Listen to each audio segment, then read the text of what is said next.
سبحان اللہ۔ آج میری 390 سال کی عمر ہے، میں مکے کا سفر نہیں کر سکتا، لیکن اللہ نے میری دعا کو قبول فرماتے ہوئے تجھے میرے پاس بھیج دیا، یہ سعادت مجھے مل گئی۔ سبحان اللہ۔ صدیق اکبر رضی اللہ تعالیٰ عنہ فرماتے، فرمایا اس اللہ والے کی آنکھوں سے آنسو جاری تھے، آنسو کے قطرے ٹپک رہے تھے، اور مجھے کہہ رہا تھا ابو بکر تیرے لیے مبارک ہو، مبارک ہو، مبارک ہے تیرے لیے۔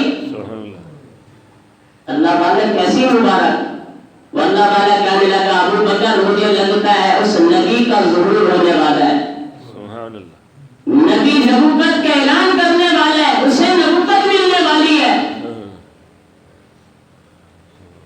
لیکن ابو بکر جس وقت نبی سے ملنا، میرا سلام بھی کہنا اور میرا پیغام بھی دینا، یا رسول اللہ صلی اللہ علیہ وسلم آپ کی زیارت تو مجھے نصیب نہیں ہوئی، لیکن آپ کے یار ابو بکر کی زیارت ہوئی، اور آپ کے غلام کی زیارت کر کے میں نے آپ کی نبوت کے اوپر یقین کر لیا ہے۔ سبحان اللہ۔ صدیق اکبر رضی اللہ تعالیٰ عنہ فرماتے ہیں اللہ والا رو بھی رہا تھا،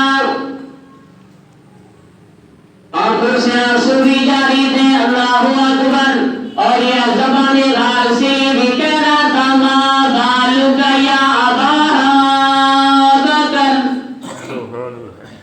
ابو بکر اس وقت تیری کیا حالت ہوگی جس وقت تو نبی کو تنہا لے کے چلے گا۔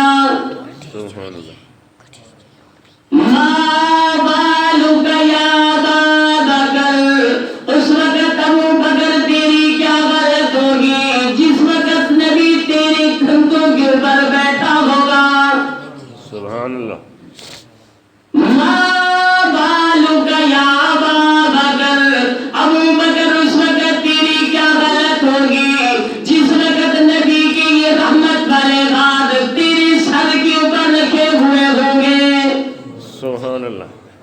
ما بالک یا ابا بکر، ابو بکر اس وقت تیری کیا حالت ہوگی جس وقت نبی کے یہ قدم مبارک تیرے سینے کے اوپر ہوں گے، تیرا دل نبی کی قدموں میں رکھا ہوا نظر آئے گا۔